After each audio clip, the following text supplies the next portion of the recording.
We took a train from Plymouth and arrived at Oxford railway station. Our family was planning to meet an old friend of ours, who is a professor at the University of Oxford. She is affiliated with St. John's College, which is a constituent college of the University of Oxford. She kindly booked us a room within the college, accommodation typically reserved for faculty or alumni. She met us at the station and guided us to the main gate of St. John's College for check-in. The college was within walking distance from the station. She took us to the porter's lodge at the main gate and helped us check in. It seemed to be the place that manages on-campus accommodations for alumni. Without her, we probably wouldn't have been able to find the location or get to the accommodation easily. It was a fascinating experience to be able to use the university's facilities like this. As you enter through the gate, the front quadrangle opens up before you. This area is open to visitors and offers a glimpse into the historic charm of the college.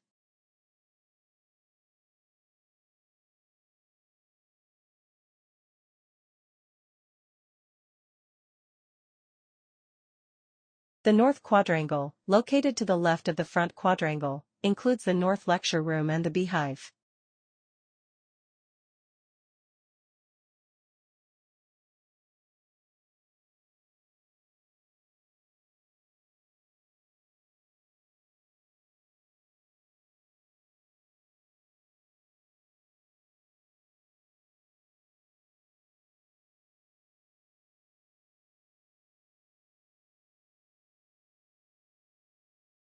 And the place we stayed in was a building called the Senior Common Room.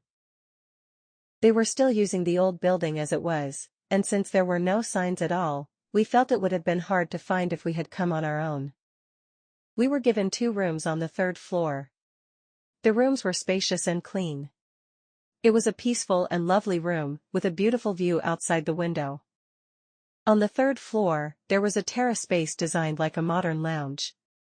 The view was stunning, and the space itself was beautiful. We often enjoyed tea and relaxed there. Since no one else was staying at the time, we had the whole place to ourselves, which made it quiet and peaceful. On the 1st floor of the building, there was also a space where we could enjoy free coffee, tea, and biscuits while chatting. It was originally intended for faculty members and professors, but we were free to use it. I still remember how delicious the snacks and cookies were. Since there weren't many people around, it was comfortable and easy to enjoy the space. We met with a friend there and had nice conversations. After checking in on our first day, we headed out again for dinner. The Martyrs Memorial was also visible just a short 2-minute walk away. We had dinner at Thay Khun, a Thai restaurant located in front of the school. Since it's in a university area, there were lots of young people, and the place felt lively and popular. The food was bold and flavorful, with big portions, just the way young people like it. As guests, we were offered free breakfast at the college dining hall. We had our breakfast at the dining hall located just nearby. The hall kitchen in the dining hall wasn't anything special, it was a small and simple space. The dining area was stunning, you could really feel the weight of its long history. We got to try a traditional English breakfast in the dining hall, and it felt special to have a meal in such an historic space. The second day, we met up with our friend who is a professor at Oxford University. She brought us to the Ashmolean Museum, where we enjoyed lunch together. We went to the Ashmolean rooftop restaurant at the top of the museum, and the view from the terrace was absolutely beautiful. With the lovely weather, we had a great time chatting and sharing stories on the terrace. The beer was great, and the food was simple yet nicely prepared. The Randolph Hotel Oxford, located right across from the museum, also looked beautiful. After lunch, she kindly showed us around the university, starting with the chapel at St. John's College.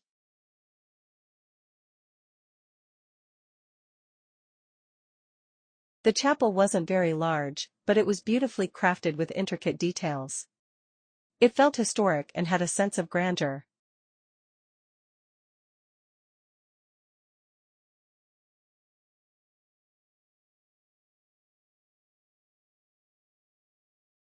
After leaving the chapel, we returned to the front quadrangle and then headed to the Canterbury Quadrangle.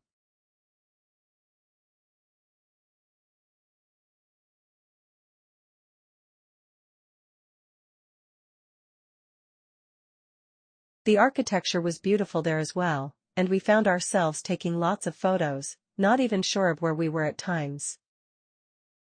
Then we went through a small wooden gate into the home's garden. Opening and walking through the little gate felt like entering a secret fortress. It was such a unique and fun experience. Although the garden was small, it was filled with trees, a pond, and greenery, creating a peaceful and charming atmosphere. After passing the great lawn once more, we decided to take a stroll around the college park to explore the surroundings. There was a park within the campus for students, and while walking, we spotted a grass tennis court and took a picture. I couldn't help but wonder what it would be like to play on grass. We strolled and talked all the way to Parsons Pleasure bathing place. After that, we walked back slowly and went to a nearby restaurant just in front of the college for dinner. Brown's Oxford, located just in front of the college, had a quintessentially British atmosphere and the staff were exceptionally friendly. We had many more conversations here. At the end of the day, we headed back to our accommodation, passing Alumni House, Kendrew Quad, and Lamb and Flag Passage along the way.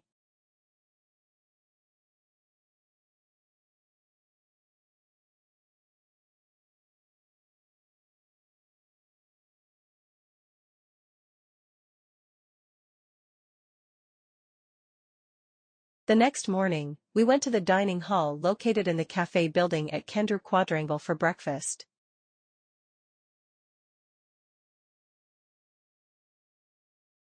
We had breakfast at the cafe inside the Kendrew Cafe Gym Events Room building and then returned to our room. On this day, our family planned a visit to Christ Church. I bought our tickets in advance from the official Christ Church Visitors Center website. It's a popular spot, so booking early is recommended. The self-guided tour tickets were £22 per person. We first went to the Christ Church Visitors Center, waited in line, and received the audio guide devices for the self-guided tour.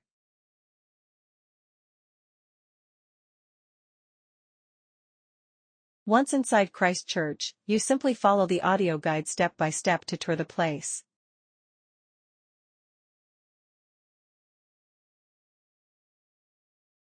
The vaulted ceiling was intricate and absolutely stunning. Next, we head to the entrance of the filming location from the Harry Potter movies.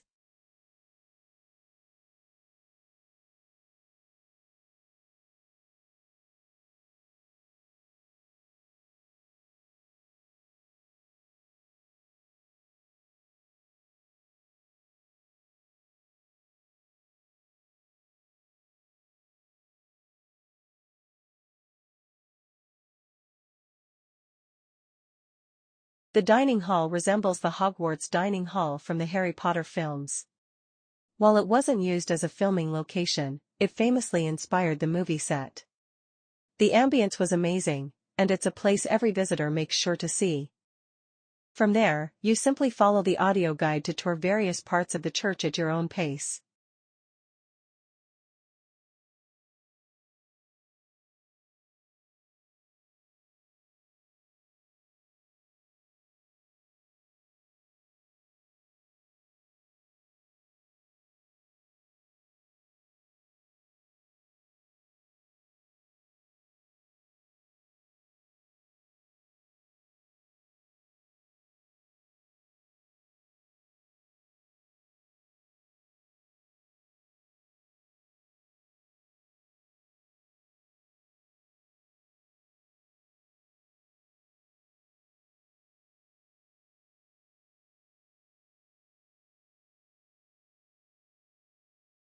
The tour ended with us deeply feeling the weight of its rich tradition and long history. We then headed to the Covered Market, about a 5-minute walk from Christ Church, for lunch. Since the market was quite busy with tourists, it was hard to find an open table. In the end, we had a simple lunch at a Chinese restaurant called Donburi Inn. We also grabbed a light sushi meal at Wasabi Sushi and Bento, located just 2 minutes from the Covered Market. Then my husband and son returned to our accommodation, and I spent some more time exploring the street and shopping. I visited the large boot store on Oxford Street and picked up several No. 7 skincare items. They're known for their good quality at a reasonable price. After a 10-minute walk, I continued my shopping at Westgate Oxford Mall. Back at the accommodation, I found my husband and the friend having a meeting on the first floor. I met up with them, gave her some gifts, and we shared our last moments together. It was a truly appreciative time. On our last evening in Oxford, we couldn't decide where to eat, but after a short 8-minute walk, we stumbled upon Chetney's Indian Brasserie and decided to give it a try. After finishing our 4-day stay in Oxford, we had to head back to Heathrow Airport the next morning. We walked for about 7 minutes from the accommodation to Gloucester Green and took a bus operated by Oxford Bus Company. It took around 1.5 hours to reach Heathrow Central Bus Station, and the cost was about £25 per person.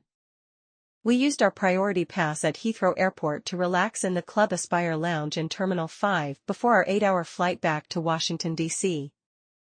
The University of Oxford attracts a large number of visitors on its own. It really shows how powerful tradition and history can be. Thanks to our friend, we had the special opportunity to use and experience some of the university's facilities, which made the trip all the more meaningful and memorable. Parts of the university are open to tourists as well, so I highly recommend experiencing the unique atmosphere that only Oxford can offer. This trip made me realize once again just how deeply rooted British history is, and honestly, I found myself a little envious. Living in the US, we don't often get to see such historical depth, and even just exploring this university town offered so much to see and feel. I truly hope we'll have a chance to visit the UK again someday.